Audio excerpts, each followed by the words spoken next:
right, how you doing? I'm your host, Antar Golar, with Going After New Goals. I'm here today with Bryce Graham, the owner of the Shop Barbershop and Supply Company. How you doing today, Bryce? Doing all right, bro. How about yourself? Oh man, I can't complain. I'm ready for some warmer weather though. What's so bad? Wait about 12 hours in Wichita. You know how that goes. Yeah, for sure. So, for those that don't know about your barbershop, could you tell them what products and services you offer up here at the Shop? Right, we offer all of the traditional barber services, haircuts, shaves, straight razor services, all of those types of things, hot towel, facial treatments, all of those things. We also have a barber who's been barber for about 40 years now, so he's also very well versed in women's hair. So he does flat irons and perms and whatever else you want to get done. I don't really encourage you too much on them perms. You ran everybody out the whole shop, but we offer all of that. And then of course we got some apparel that has a logo on it for people who really want to support what we're doing and what we represent. And then we also just released beard oil, our own branded beard oil. Yeah, so I've been seeing that the last week or so. So, for those that may not know, can you tell us where you from? From Wichita, Kansas, man. Born and raised. Okay. See, I didn't know that. You never know. So, tell us, how did you build your team of barbers? Oh man, that is the most challenging aspect of owning a barbershop, and then I'm sure just about any business is really finding the right people. So I barbered for about 5 years myself at Franklin's Barbershop, just renting a booth. My cousin Nook was opening up Midwest Blends, but he didn't have any barbers over there yet. Mm-hmm. So I went over there and used my license to help him get that started and rolling in the right direction. I want to say I was there for about another 3 or 4 months after the grand opening, and then I went and opened up my own shop.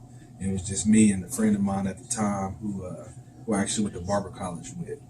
But since then, it's been up and down, different barbers in and out. Good friend of mine, he's like a brother to me, Homer. He's been with me now for a few years. That was a solid pickup.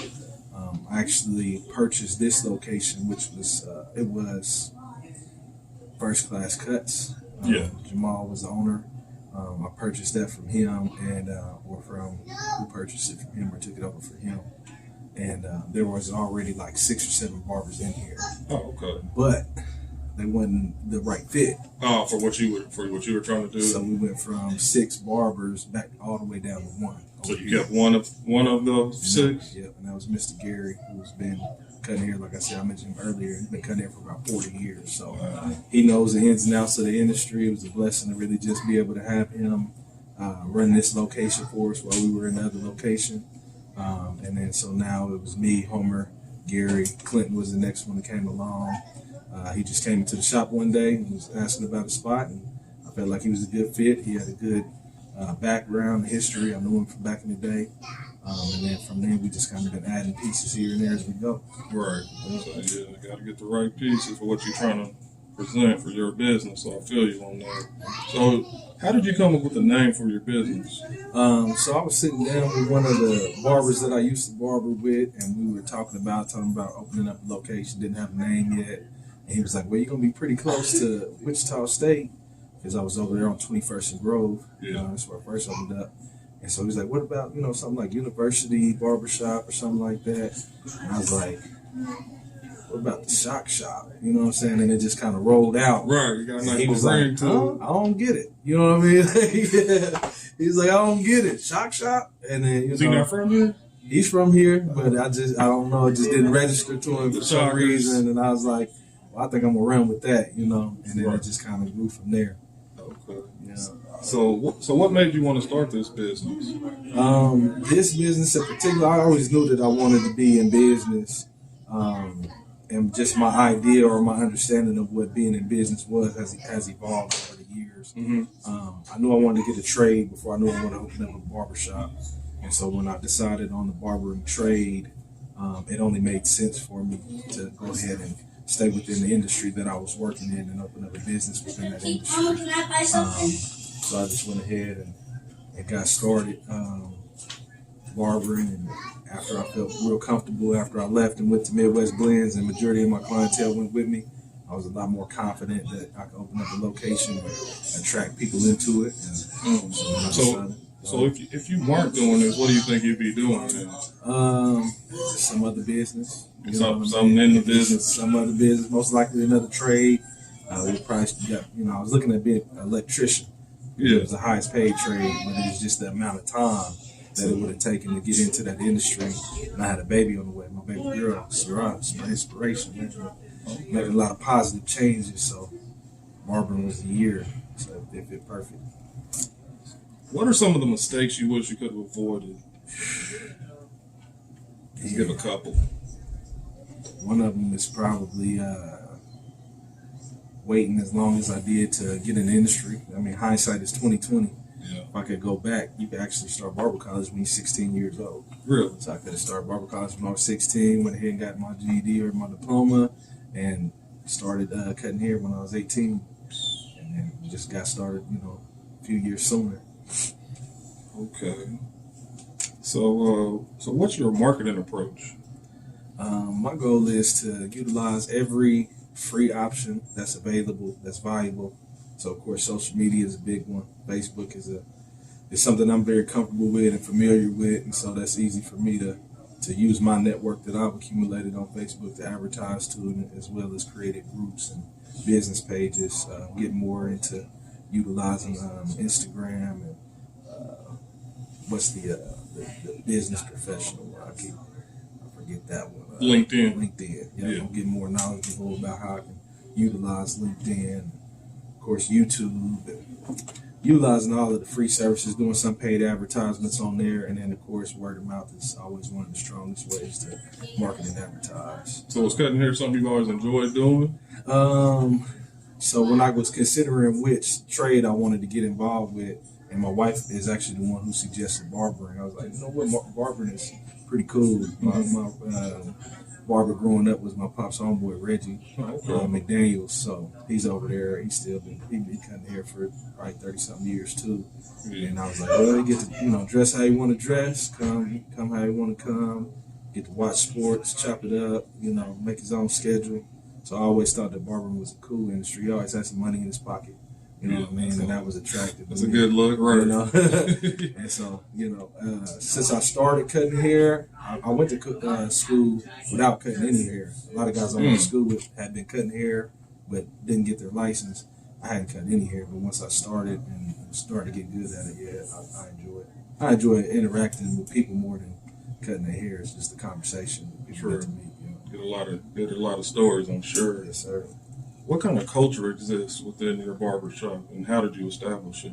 So my goal is to, foster a very family-friendly environment, something that, everybody can feel comfortable coming to, regardless of race or gender, or nationality or religion or whatever. Just a place where everybody can feel comfortable, not so restrictive that people can't feel free to let loose and kind of have a good time and have some of those conversations. I always talk to my guys, my fellow barbers, and my girls about, just being aware of your environment and who's there, and you don't want to say anything that might offend somebody or make them upset. So you just kind of check your surroundings and cater to the clientele that are in the space at that time. That kind of segues into my next question. Is that how you built a successful customer base with those practices there? Yeah. When I got started, Franklin's Barbershop, and so they definitely had a family-friendly environment. A lot of older brothers that are in there, very, very established business professionals. They conduct themselves in a certain way. So I was able to, take a lot of what I learned from there and apply it to my own space and just put my own little spin on it, bring us a little bit more what I consider to be up to date as far as our approach to, engaging with the community. Mm-hmm. Tell me 3 things that running a business has taught you over the years. Perseverance, dedication, and commitment. Once you're locked in, you just gotta keep it pushing. You already invested so much time, energy, and effort into getting your business off the ground and getting it started that it really ain't no turning back. When you work just a job, it's easy to just walk away from it and get another job, right? But after you went out and bought mirrors and chairs and posters and came up with a brand and a marketing idea and concept and invested in people and bought furniture and stuff, it's a lot more difficult to just say, you know what, I'm just going to walk away from it because you already invested so much. You know? True that. Do you consider yourself a risk taker? Absolutely. You kind of just described some of the risks with, investing so much of yourself into your business. So yeah, that's true, man. So what have you learned from your failures? And just give us maybe one or two examples of some of the failures you maybe came through over the years. So I thought about this the other day when Mama Rossi was speaking on it at the event that we attended. I really don't believe in failure. I believe that you could fail at a task, but as long as you learn from it, I don't believe that you fail. So my approach is always go ahead and try it. I am a risk taker. I'm going to go ahead and try it. I try to put people around me that are a little bit more conservative, people that think things out a little bit more, because I'm just shoot from the hip. But I'll try stuff, and if it doesn't work, then I take note of what worked and what didn't work, and I make my adjustments, and then I keep moving forward, and I just go to the next thing. But I definitely take calculated risks. I don't, take anything that might jeopardize the building as a whole, or the business as a whole, or any individuals that are working inside the business. And when you first started this, did you have to raise funding for your venture, or did you get business loans, or how did that come about? I really just kind of pieced it together. I started the only line of credit that I had is after I started my entity, I was able to get a Home Depot credit card. Okay. And it had a small amount, like maybe $1,500 or something like that. Right. And so I just got paint supplies and light bulbs and outlet covers and wax for the floors and just the basic stuff to kind of get the cosmetic look going. But other than that, it's pretty much all been cash. I didn't really learn the credit aspect of business until later on down the line, because in our community we talk like stay away from credit, stay away from credit cards, you get in trouble, and we're not really taught. Yeah, crazy. We didn't really taught how to leverage it. So now I'm excited that I'm at the point in my business that I can take a look at leveraging what I've already accumulated and using that to access more credit. You know what I'm saying, and leveraging that credit to make more money. Right, that's how the business world operates. Leverage, a lot of leverage. So tell us what motivates you, Bryce. And kids, my family, my wife, my community, my brothers, my sisters that are out here and everybody trying to make it. We didn't get here. We're in the state that we're in by accident. True. And so it would be unfair and it wouldn't be a good situation if I just got comfortable where I am today and just say I'm cool, so I'm cool, as opposed to really taking a look at how far I could push it and what all I could do to help other people get to the next level. So in order to continue to help people to get to the next level, I got to get myself to the next level. Lee, come here, girl. My son. That's motivation right there. Yeah, this is a big part of my motivation. Come here, girl. Yep. Call her my inspiration. My baby girl, Rara. Okay. Y'all go ahead and go get in the car. Yeah. So I gotta produce, man. I don't get no guaranteed paycheck, so I gotta get up and get it just like everybody else every single day. Yes, indeed. So how many hours do you think you work a day? Does it vary or? It varies. I'm always working mentally unless I consciously make an effort to say, I'm gonna just relax, I'm gonna chill, I'm gonna meditate, I'm gonna just rest my mind. Yeah. But as far as cutting hair goes, I cut my hours back. A lot of my hours cutting, working in the business, so I can spend more time working on the business. But for years, it was really a struggle to make time to work on the business because I was always working in the business. Yeah. As time has progressed, I went to appointments, which helps because now I'm able to set my schedule. I can block off which times I don't want to work because of that nature, and I don't get trapped at the shop. You know how black folks do on a Friday or Saturday. They'll try to keep me in here till midnight if they can. Real talk, real talk. I don't know what you've been doing all day, but you want to show up at 9:30. Tell me, can I get a cut? Can you get me in? Yeah, so for the right price, though, Antor. I'm coming on Christmas, Thanksgiving, my birthday, your birthday, my mom's birthday. I'm in here. So, over the years, you've generated some interesting ideas and opportunities for the customers that come here. How do you generate those new ideas, like the Face for Grace and things like that? Man, I spend a lot of time thinking about ways that I can impact the community. I've always done, like for the past 10 years, I've been doing youth mentorship. That's something that's very important to me. And so I always had barbering, and I had, this is Face for Grace, for example, I had barbering going on, and then I had my youth mentorship going on, and I'm like, how do I pair the two?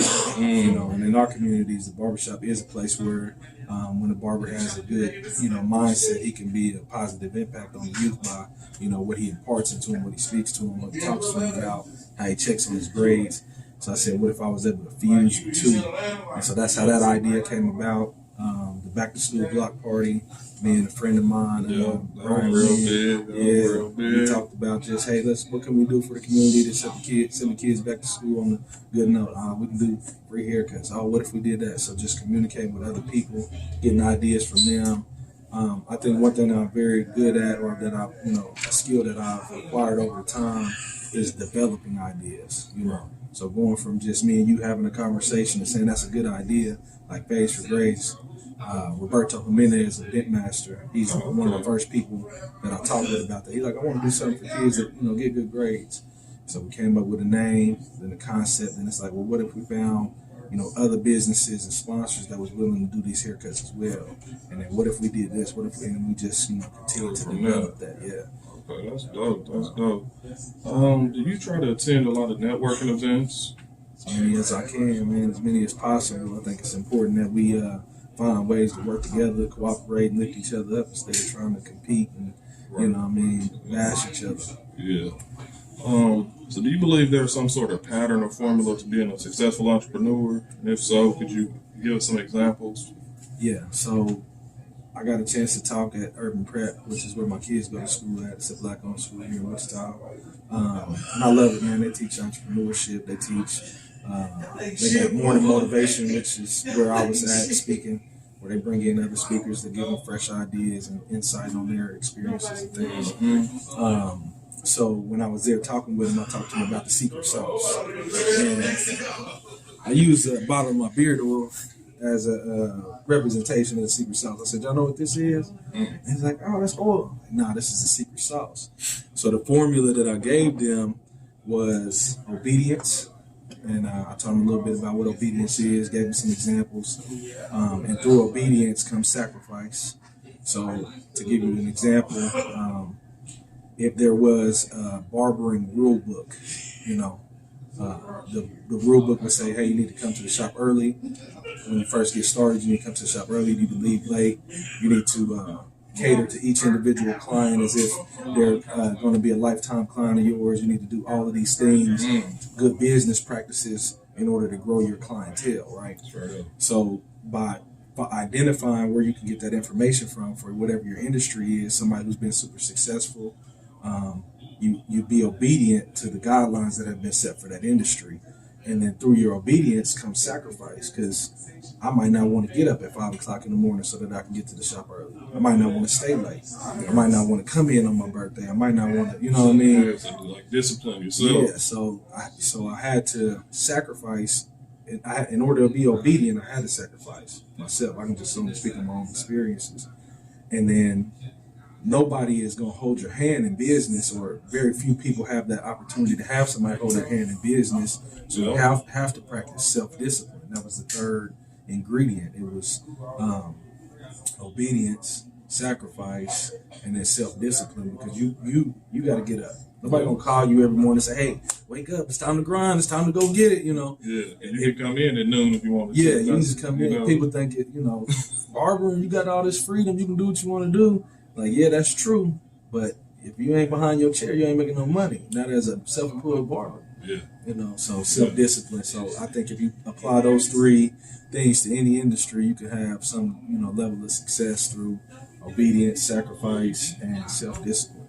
Okay. The variables change, but the formula is the same. That's some good information right there. So how has being an entrepreneur affected your family life? Man, when it first started, it was rough, bro, because it's a lot of time. You got to invest a lot of time, and energy, and effort. And if you haven't learned how to properly what's called counterbalance, Right. and the one thing, then you can fail in the same area consistently. So that's what I was doing at first. I was putting my family essentially second. Because I'm like, in my mind, I'm justifying it by saying, well, I'm out here trying to make a way financially for my family. I got to sacrifice that time with them so that I can make money. For everybody. Which to a certain extent that is true. But at the same time, if you fail in that same area of quality time with your family every day, eventually you won't have one. True. You'll have your business and you won't have your family. Yeah. So I had to learn how to make that adjustment over time to balance everything out, and I had to make some more sacrifices.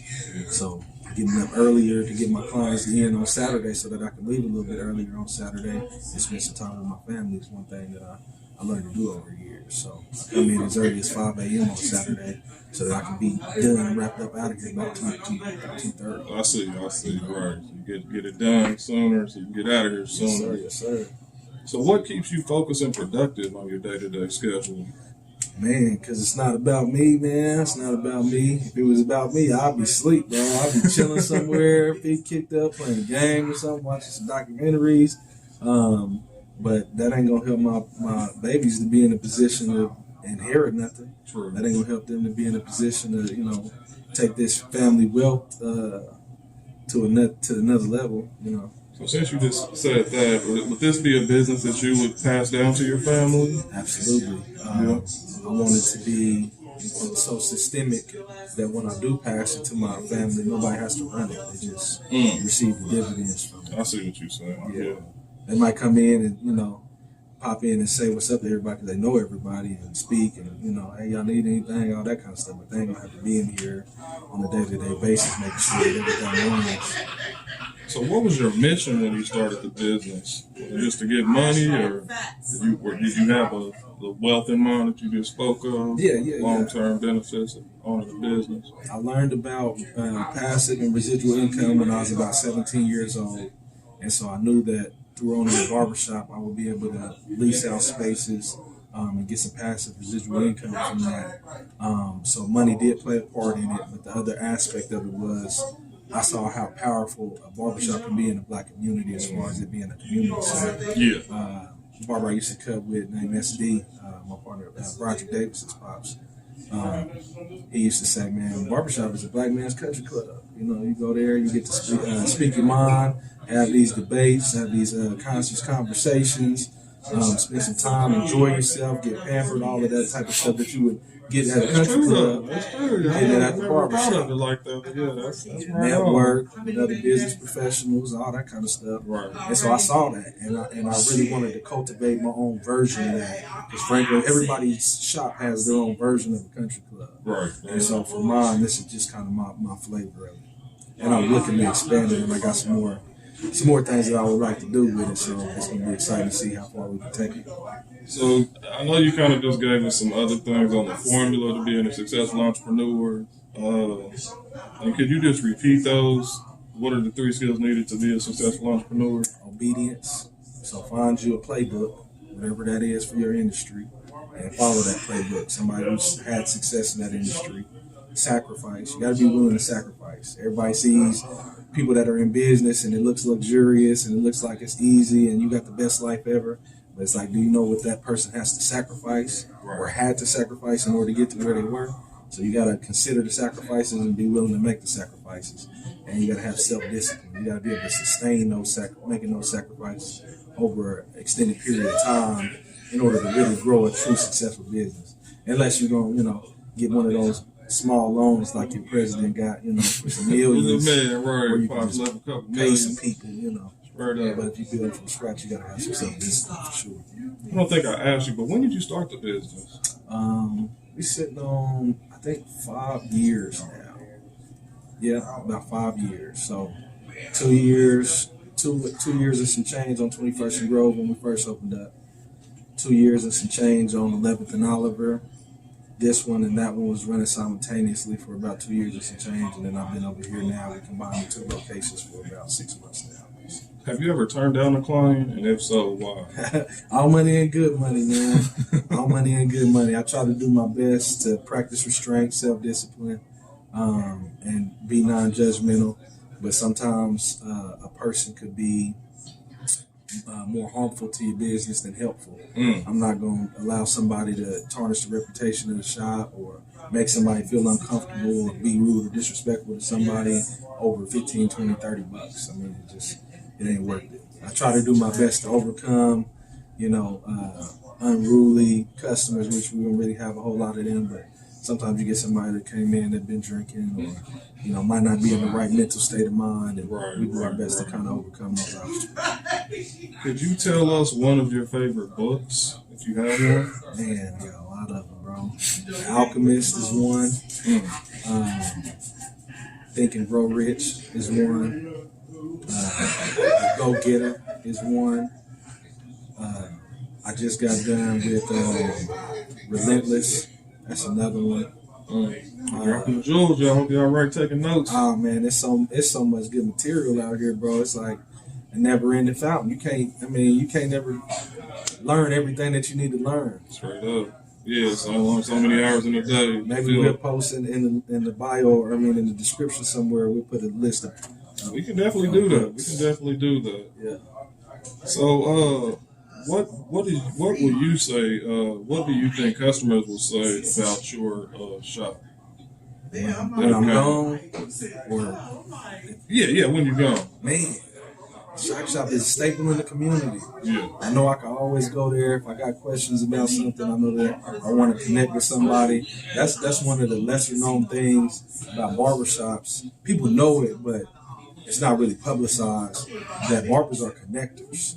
So if you're looking for an electrician, a plumber, an attorney, they all get their hair cut. You know what I mean? Yeah. And I'm looking to capitalize off that. I got some good ideas that I'm going to infuse within the shop that way that we can monetize that as well. So I'm looking for that. That'd be dope. I'm looking forward to seeing what comes with that thing. Yes, Could you tell me one of your most memorable moments since you've been an entrepreneur? One of the most memorable moments of getting started was when I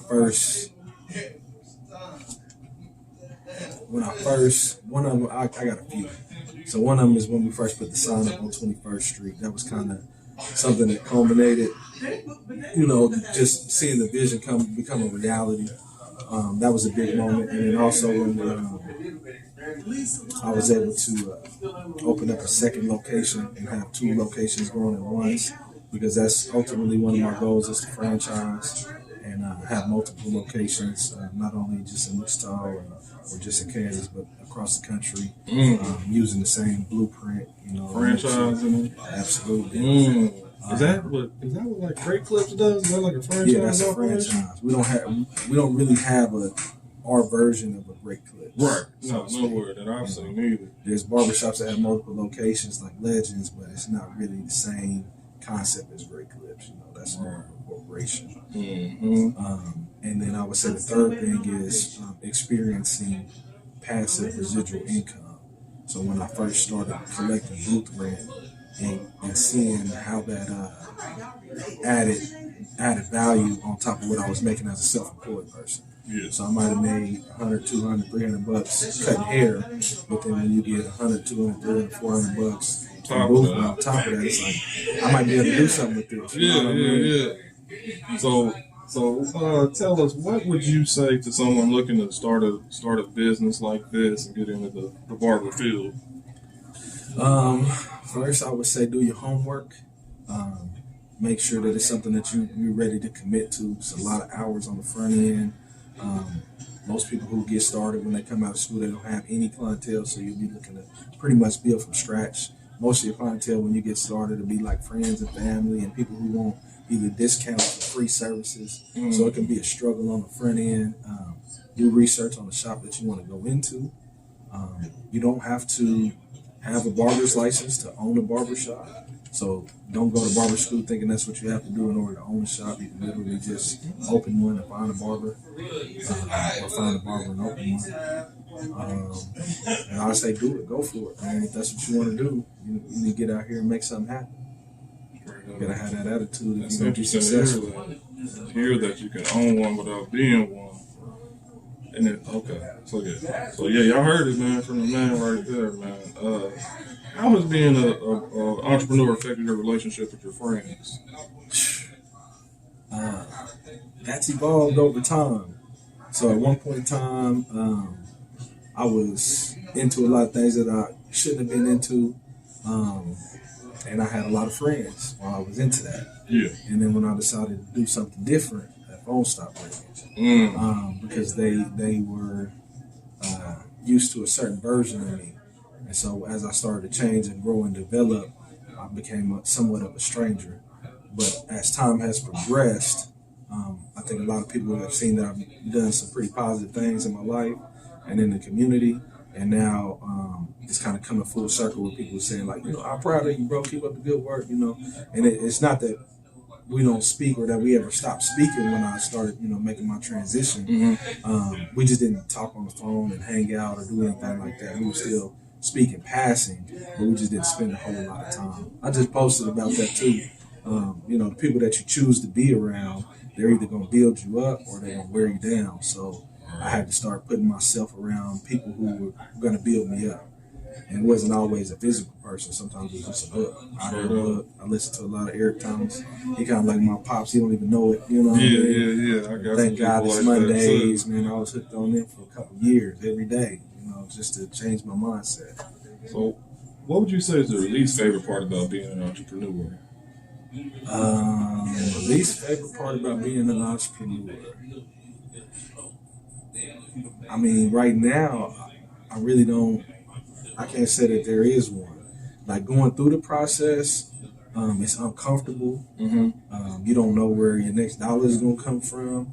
You got to really grind. But knowing what I know now, like I had to go through all of that, and I'm not completely through. You know what I mean? I'm just getting started. Yeah. But I had to go through a lot of that rough beginning stages to learn what I needed to learn to get to the next level. So I love everything about being an entrepreneur because it's the process that really makes you. It ain't really the destination. Okay, so on the flip side, what do you enjoy most about what you do? Freedom. The freedom to create. The fact that I can come up with a program like a Phase for Grades, or we got an elderly care program that we about to release. We got several other things. I mean, you could just sit there and literally cook up an idea and then put the pieces together and run it. You don't got to ask nobody. You don't have to say, hey, is it okay? I ain't got to do that, bro. I ask the barbers, like, hey, what y'all think about this? And how do you think we should do this or do that? But I don't really have to ask anybody to do what I want to do. So we want to take a trip, sorry, I ain't mean to cut you off. No, you but good. Me and my kids, we always in and out of town because they play sports. I ain't got to call nobody and ask for time off. Right. I shoot a message to my clients or just block off my schedule. I'm not going to be there on these days and just do it. What was your first aha moment? Like, I can do this. Shoot, I think so. Upon completion of barber college, that gave me a boost of confidence. I made it through college. Then going into Franklin's Barbershop, being one of the more prominent shops in the area, and making it through their hazing process. It's sort of a hazing process that you go through. Yeah. Or that you went through when you was over there. Yeah, man, we ain't got a lot of time, you know what I'm saying? So I won't go into too much detail, but you go through a process. And after you make it through that, you kind of get accepted into the fold.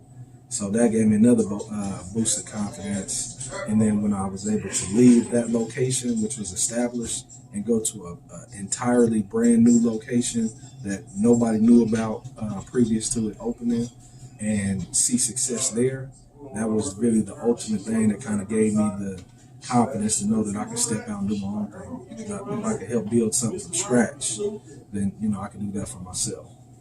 Okay, so I got a couple more questions here for you. Do you have a mentor, or did you have a mentor as you began your business? So I was raised like you go to college, you get good grades in high school, you go to college and you get a good job. or you go to the military. Nobody in my family really was telling me to start a business. So from an upbringing perspective, I didn't have anybody who kind of coached me or mentored me in that area. But as I got older and I got introduced to companies like Amway, Primerica, different companies that allow you to kind of come in at whatever level you're at and sit in on seminars and soak up knowledge and information, I kind of collectively used those businesses and those people who had seen success in those businesses to as mentors. So they didn't call me or text me, and we wasn't having one-on-ones, but I was soaking up everything that they was pushing out, whether it be on CD or in person. That in conjunction with books and audio books is really, really, YouTube University, man, is one of the most powerful things out there. Sure. So tell people, what's your social media and how can we contact you? So you can find Shock Shop Barbershop on Instagram, Facebook, Twitter, LinkedIn. You can always search Bryce Graham, BryceGraham, and reach out to me personally. You can go to www.shockbarbershop.com. You can call us at 316-768-7288. Or you just come by 3936 East 13th Street, Wichita, Kansas.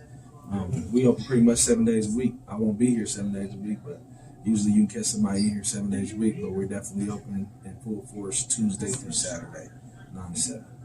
Yeah, y'all. So come on down, sit in Bryce's chair, one of his other barbers he has in here. He has a plethora of selection of choices down here for y'all. And this is going to conclude today's episode of Going After New Goals, man. Bryce, I thank you for your time, brother. Man, I appreciate you. I got one question for you before we leave. Okay, what's that? So what inspired you to start doing this process that you're doing now?